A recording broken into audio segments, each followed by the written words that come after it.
Hi friends. ఒక 15-20 years back రేడియోలో వచ్చే ప్రోగ్రామ్స్ ఏ విధంగా ఉండేవి? ఈ కాలంలో ఎక్కువగా ఎవరు కూడా రేడియోను వినేవారు ఎవరు లేరండి. ఎందుకంటే ఈ రోజుల్లో ఎక్కువగా టీవీలు, ఇంటర్నెట్, వాట్సాప్ వీటికి ఎక్కువ టైం కేటాయిస్తున్నారు. అసలు రేడియో వినేవారే కరువైపోయారు. అసలు రేడియోలో కూడా నిజంగా ప్రోగ్రామ్స్ ఇప్పుడు అప్పట్లాగా లేవు. 24 అవర్స్ పాటలు, అసలు ఎప్పుడు చూసినా పాటలు, ఎఫ్ఎం. సో అవి అంతగా అప్పటి ప్రేక్షకులకు అంతగా ఇష్టపడట్లేదు. యాక్చువల్గా అప్పుడు ఎట్లా ఉండేది, ఒక చిన్న శాంపుల్ నేను చేసి చూపిస్తాను. అప్పుడు ఈ విధంగా ఉండేది అని చెప్పి. ఆకాశవాణి హైదరాబాద్ కేంద్రం, సమయం 11 గంటల 30 నిమిషాలు దాటి 55 సెకండ్లు. ఇప్పుడు మీరు కోరిన పాటలు. ముందుగా అబ్బాయి గారు ఈ సినిమా కోసం ఎస్పి బాలసుబ్రహ్మణ్యం చిత్ర గారు పాడిన పాట. ఈ పాట వినిపించమని కోరుతున్న శ్రోతలు కొండాపూర్ నుంచి ప్రశాంత్, సౌజన్య, శివాని, ప్రసాద్, గాజుల రామారం నుండి నరేష్, సురేష్, నిహారిక, అనిత, స్వప్న, రాజేష్, ఇంకా వారి బంధుమిత్రుల తరపున ఈ పాట. ఇళయరాజా సంగీతం అందించిన ఈ పాట విని ఆనందించండి.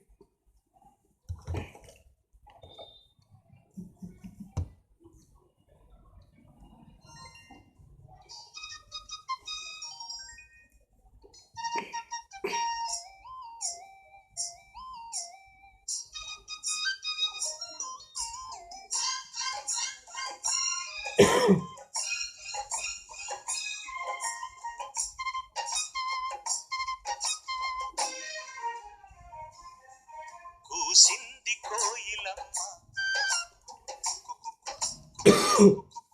కులికింది కూనలమ్మ ముసి ముసి నవ్వుల మీన దయరాడా పైన బిగి కౌగిట ఊయలలుగాలమ్మా.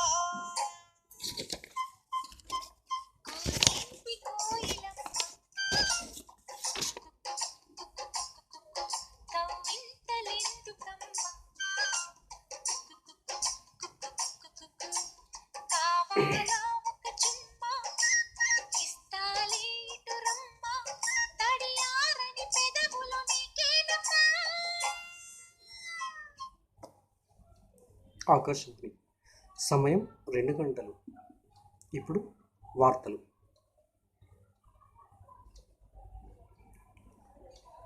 ఆకాశవాణి వార్తలు చదువుతుంది శ్రీ పి నాగేష్. ప్రధానమంత్రి శ్రీ నరేంద్ర మోడీ ఈ సాయంత్రానికి చైనాకి చేరుకుంటారు. చైనా ప్రధానమంత్రి అయిన చియాంగ్చింగ్తో కలిసి 5 దేశాల ప్రధానమంత్రులతో సహా అణు ఒప్పందంపై చర్చించనున్నారు. అనంతరం బీజింగ్లో ఉన్న అణు పరీక్ష కేంద్రాన్ని సందర్శిస్తారు. సిటీబీటీపై సంతకం చేయాలని ఐక్యరాజ్య సమితి అందించిన లేఖ పత్రాన్ని శ్రీలంక ప్రభుత్వం కొట్టిపారేసింది. ఖరీఫ్ సీజన్ వచ్చేలోగా రైతులకు 50% మాత్రమే కరెంటు ఇస్తున్న ప్రభుత్వం ఇంకా 10% పెంచాలని కేంద్ర రాష్ట్ర వ్యవసాయ శాఖ మంత్రి శ్రీ పోచారం శ్రీనివాసరెడ్డి ఒక ప్రకటనలో తెలియజేశారు.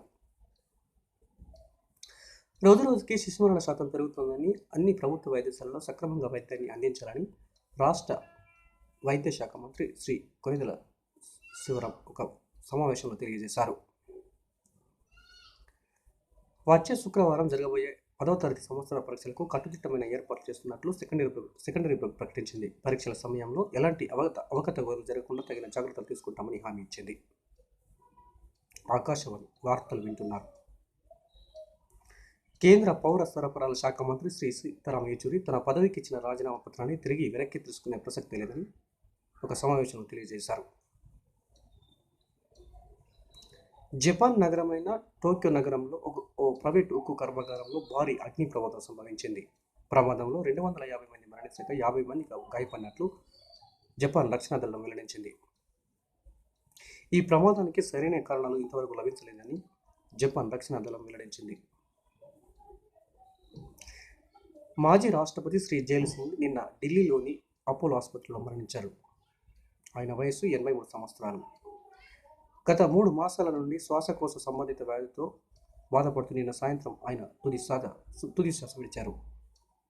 రాష్ట్రపతి భౌతిక గాయాన్ని రేపు ఢిల్లీలోని జూమంత్ శ్మశానంలో ఘనంగా అంత్యక్రియలు జరపనున్నారు. ఆకాశవాణి వార్తలు సమాప్తం. సో ఈ విధంగా వార్తలు కూడా ఎంత టైం ప్రకారంగా వచ్చేవి, ప్రోగ్రామ్స్ ఏ విధంగా వచ్చేవి, ఇల్లు వాకిలి, పాడి పంట.